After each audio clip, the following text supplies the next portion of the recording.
Hai teman-teman semua, Assalamualaikum warahmatullahi wabarakatuh. Kembali lagi sama aku Kania. Jadi di video kali ini aku seneng banget akhirnya aku punya ide, aku mau bikin video apa. Dan ini berkat dari kalian semuanya yang udah ngasih aku saran-saran. Ya makasih banget dari Instagram maupun dari YouTube. Jadi aku sudah memutuskan bahwa video pertama yang bakal aku buat adalah perbedaan dari jalur pola pembibitan, reguler, dan mandiri. Jadi di video ini bakal bahas 3 perbedaan jalur itu supaya kalian gak pusing, kalian gak mumet lagi mikirin besok harus pilih jalur yang mana.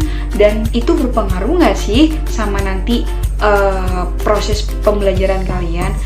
Sebelum kalian nonton video ini lebih lanjut, aku minta banget dukungan kalian, support kalian melalui like dan juga subscribe akun ini supaya besok-besok aku lebih semangat lagi bikin videonya, lebih mantul lagi. Oke, kita mulai aja. Nah, yang pertama, aku bakal bahas dari segi pengertiannya dulu ya, biar kalian lebih jelas, kalian lebih paham perbedaannya tuh apa sih antara 3 jalur itu.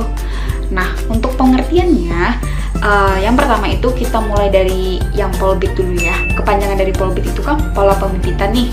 Jadi yang dimaksud pola pembibitan itu adalah kata lainnya sih kayak beasiswa ya guys.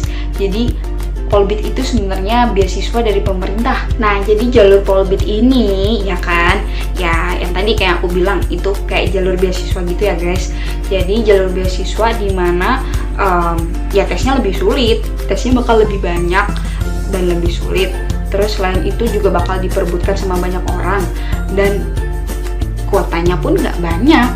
Jadi ya polbit ini pastinya bakal banyak banget diminatin sama teman-teman se-Indonesia.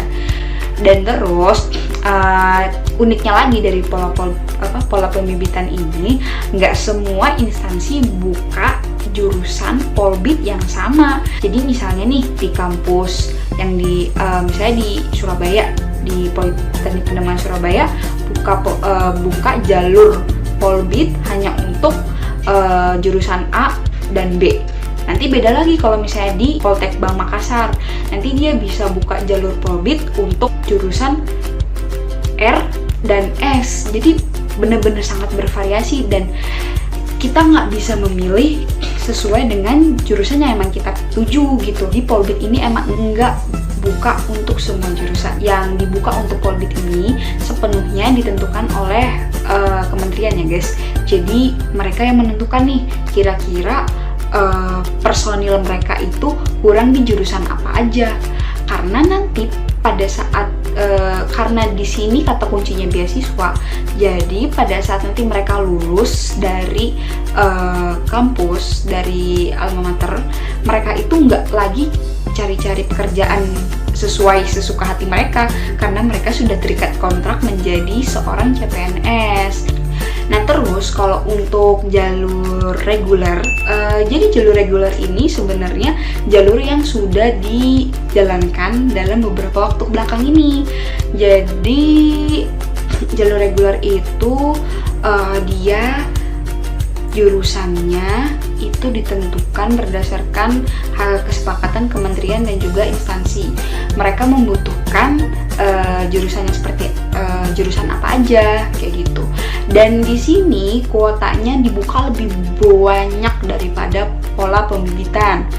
Nah, seperti contohnya misalnya nih, kalau di Poltek Bank Surabaya mereka buka jalur reguler sampai 7 jurusan. Dan itu nggak cuma satu jurusan, nggak cuma satu kelas, bisa 2 atau 3 tergantung dari kuota yang sudah disepakati. Terus di Poltek Bank Makassar juga bisa buka jurusan yang sama, bisa 7 jurusan juga dengan jurusan yang sama kayak punya Surabaya. Jadi di sini tuh kesempatan kita, peluang kita lebih besar kalau di jalur reguler. Nah, lalu yang ketiga yaitu mandiri. Nah, jalur mandiri ini dia itu jalur ya yang kalian bisa lihat bonus lah ya. Ini tuh jalur bonus gitu. Jadi buat teman-teman yang nggak sempat masuk di polbit ataupun di jalur reguler, kalian bisa banget nyoba di jalur mandiri. Nah, jalur mandiri itu dia mirip banget kayak Polbit, cuma bedanya yang menentukan jurusan, dia nggak buka banyak jurusan, dan yang menentukan jurusan itu adalah instansi terkait ya, atau instansi masing-masing. Misalnya di Surabaya nih, di Surabaya lagi butuh di Surabaya ternyata kuota untuk jurusan A bisa lebih banyak nih, bisa nih nambah satu kelas lagi, otomatis nanti bakal dibuka satu kelas lagi di Politeknik Bendungan Surabaya untuk jalur mandiri. Nanti beda lagi kalau misalnya kamu berada di Makassar. Di Makassar bisa jadi yang dibutuhin itu jurusan, tadi kalau di Surabaya jurusan A, mungkin yang di Makassar jurusan B. Mereka ya itu kebijakan dari instansi mereka sendiri ya, mereka akan keluarkan jalur mandiri khusus untuk jurusan B kayak gitu. Nah, jadi mandiri ini 11-12 sebenarnya sama Polbit untuk kuotanya ya, mereka 11-12 kayak gitu. Nah, tadi udah nih aku jelasin sesuai dengan pengertian ya kan, yang Polbit, reguler, sama mandiri. Nah, untuk segi biaya, nah yang namanya kita mulai dari Polbit. Kalau biaya ya kalian udah pasti tahu lah ya, tadi aku nyebutin beasiswa. Ya gimana sih kalau beasiswa itu, ya pastinya dibiayai pemerintah. Ya namanya beasiswa pasti judulnya dibiayai. Nah, di sini Polbit itu memang dibiayai oleh pemerintah, tapi nggak sepenuhnya ya guys. Jadi kalau kata adik kelas aku itu dibiayai sekitar 70%-nya, 30%-nya masih ditanggung sama kita sendiri karena kebijakan dari panitianya seperti ini. Dan kalau untuk reguler dia itu biayanya lebih dibebankan ke kita, tapi tetap dapat subsidi dari pemerintah mungkin sekitar 30% aja, nggak sebesar kayak Polbit. Ya maklum lah, karena memang bukan judulnya beasiswa, jadi mau nggak mau kita harus bayar lebih besar kayak gitu. Nah, terus yang terakhir, yang mandiri ini.